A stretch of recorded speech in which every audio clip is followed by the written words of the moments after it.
ప్రభుత్వ హయాంలో జరిగిన భూ కబ్జాల మీద ప్రభుత్వం ప్రత్యేక దృష్టి సారించిందని మంత్రి అనగానే సత్యప్రసాద్ అన్నారు. రాష్ట్రంలో ఎక్కడ చూసినా వైసీపీ హయాంలో ప్రజలకు జరిగిన అన్యాయాలే తమ దృష్టికి వస్తున్నాయని చెప్పారు. విశాఖలో మెట్రో ప్రాజెక్టుకు సంబంధించిన పనులు త్వరలోనే ప్రారంభమవుతాయని వెల్లడించారు. విశాఖ కలెక్టరేట్లో నిర్వహించిన పీసీఆర్ఎస్ లో ఆయన పాల్గొన్నారు. ఈ సందర్భంగా ప్రజల నుండి వచ్చిన వివిధ సమస్యలకు సంబంధించి వినతులు స్వీకరించడంతో పాటుగా కొన్ని సమస్యల పరిష్కారానికి అక్కడక్కడే అధికారులకు ఆదేశాలు జారీ చేశారు.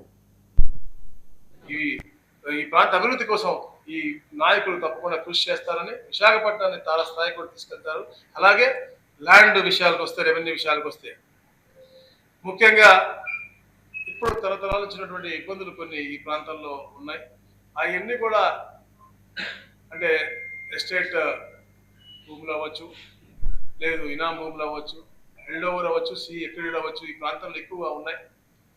అవన్నీ కూడా జీవోఎం ద్వారా ఒక పాలసీ తీసుకొచ్చి తప్పకుండా సాల్వ్ చేయాలని. ఎందుకంటే పేదవాడికి ఎవరికి కూడా అన్యాయం జరగకూడదు. తప్పకుండా పేదవాడు ఎవరైతే భూమిని అనుభవిస్తున్నారో అతనికి ఏదో ఒక సొల్యూషన్ చూపించి అతనికి హక్కు కల్పించే విధంగా చేయాలని చెప్పేసి గౌరవ ముఖ్యమంత్రి గారు ఎప్పుడు కూడా ఆలోచన చేస్తారు. కాబట్టి జీవోఎం చాలా పాజిటివ్ గా వెళ్తా ఉంది.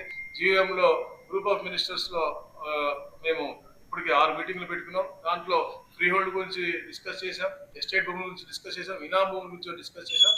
ఇలాంటివన్నీ కూడా త్వరలో ఒక మంచి సువార్తతో ముందుకు రాబోతాను. ఏదైతే పేదవాడు ఉన్నాడో వాడికి న్యాయం జరిగే విధంగా ఉండాలి తప్ప అన్యాయంగా గత 5 సంవత్సరాల్లో గత పరిపాలకులు లాక్కున్న వారికి న్యాయం జరగకూడదు అనే విధంగా మేము చేస్తా ఉన్నాం.